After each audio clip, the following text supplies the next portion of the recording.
જય મહારાજ. પરમ પૂજ્ય સંતરામ મહારાજની આ ભૂમિ અને તેમાં પણ સંત રામેશ્વર મહાદેવ, કેવો અદ્ભુત સંયોગ છે.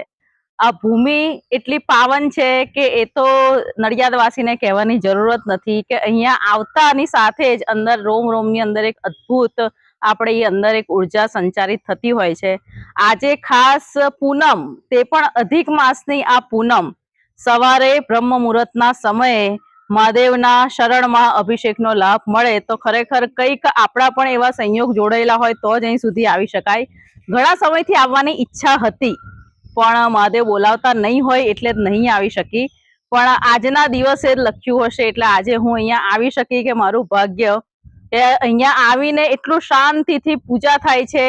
આ ભૂમિ અને એનો ઓરા જ એટલો સરસ છે કારણ કે આવનાર લોકો પણ ક્યાંય ખેંચતાણ કેવું નથી, એકબીજાની માટેનો સદભાવ, દરેકનો સમર્પણ ભાવ, એટલે જે ભક્તો પણ અહીંયા છે ને એ લોકોના ભાવના લીધે જ આ ભૂમિ પાવન જ રહી છે અને વધારે ને વધારે એની જે પણ ઉર્જા છે વધતી રહી છે એવું લાગે.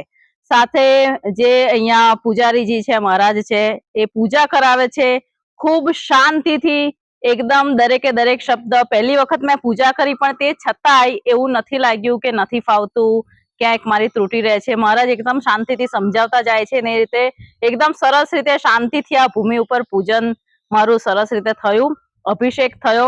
એટલે કહેવાય ને, આપણે ગીત સાંભળ્યું હશે, શિવ સમા રહે મુझ મેં શૂન્ય હો રહા હું.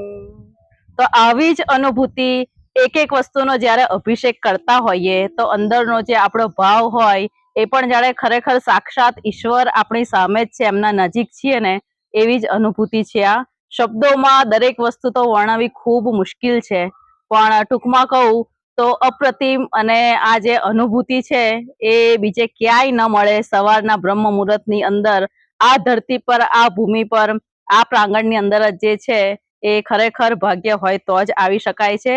અને હું ભાગ્યશાળી છું કે અહીંયા હું આજે આવી શકી, પહોંચી શકી અને મારો દિવસ આજનો ખરેખર ખૂબ ધન્ય થઈ ગયો. જય મહારાજ. આજે ઘણા બધા ગ્રુપ ચાલતા હોય છે પણ આ ગ્રુપ એટલે શિવ અભિષેક ગ્રુપ, કે જેની અંદર શેની વાતો હોય તો આજે કયો અભિષેક થશે. ક્યારેક અહીંયા પંચામૃતનો અભિષેક હોય, ક્યારેક કેરીના રસનો અભિષેક હોય, તો ક્યારેક જે દહીં છે તો દહીંનો અભિષેક હોય. આજે પણ અમે બધાએ દહીંનો અભિષેક કર્યો. ખરેખર જાણે શિવલિંગ ચારે બાજુથી એકદમ સફેદ દૂધની ગંગા વહેતી હોય ને એવી અનુભૂતિ થાય. એટલે આ ગ્રુપ પણ એવું છે કે જેની અંદર વાતો તો થાય છે કે શિવજીની ભક્તિ આજે કઈ રીતે આપણે કરીશું. અને એ જ રીતે બધા યુવાનો પણ ઘણા બધા જોડાયેલા છે. આજે યુવાનોને પણ એક સારી દિશા અને દર્શન બંને સારી રીતે મળી રહ્યા છે. એટલે ક્યાંય દિશા ભ્રમિત થવાનો કોઈ જ એવો એ રહેતો નથી. જ્યારે તમે આવી જગ્યા સાથે, આવા ગ્રુપ સાથે જોડાયેલા હોઈએ છીએ તો ખરેખર આપણી અંદર પણ જ્યાં સેવા કાર્ય, સદકાર્ય, આપણો નિત્યક્રમ પણ જે આપણે કરતા હોઈએ એની અંદર પણ આપણો ભાવ સતત આ ઉર્જાથી આખો દિવસ આપણો સરસ વીતતો હોય છે એવી અનુભૂતિ થાય. એટલે આ ગ્રુપનો પણ ધન્યવાદ કે જેના થકી આજે હું અહીં સુધી પહોંચી. નિકભાઈ કે જે સેવા આપે છે અહીંયા, તો ઘણી વખત એમણે કહ્યું કે એક વખત લાભ લો. વચ્ચે એકવાર આવીને પછી આજે મને એવું ખેંચાણ થયું કે ના, આજે તો હું કઈ પણ સંજોગોમાં જઈશ. અને ખરેખર શિવજીએ બોલાવી અને હું આજે અહીંયા આવી શકી. તો આ ગ્રુપનો પણ ધન્યવાદ કે અહીં સુધી મને પહોંચાડ્યા અને આ ગ્રુપ સાથે હું આનો એક સદસ્ય છું તેનો પણ મને ખૂબ આનંદ છે. નમઃ શિવાય, ઓમ નમઃ શિવાય, હર હર ભોલે, નમઃ શિવાય, ઓમ નમઃ શિવાય, ઓમ નમઃ શિવાય, હર હર ભોલે, નમઃ શિવાય. રામેશ્વરાય શિવ રામેશ્વરાય, હર હર ભોલે, નમઃ શિવાય. રામેશ્વરાય શિવ રામેશ્વરાય,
नमः शिवाय हर हर भोले नमः शिवाय ॐ नमः शिवाय ॐ नमः शिवाय हर हर भोले नमः शिवाय ॐ नमः शिवाय ॐ नमः शिवाय हर हर भोले नमः शिवाय ॐ नमः शिवाय ॐ नमः शिवाय हर हर भोले नमः शिवाय जटाधराय शिव जटा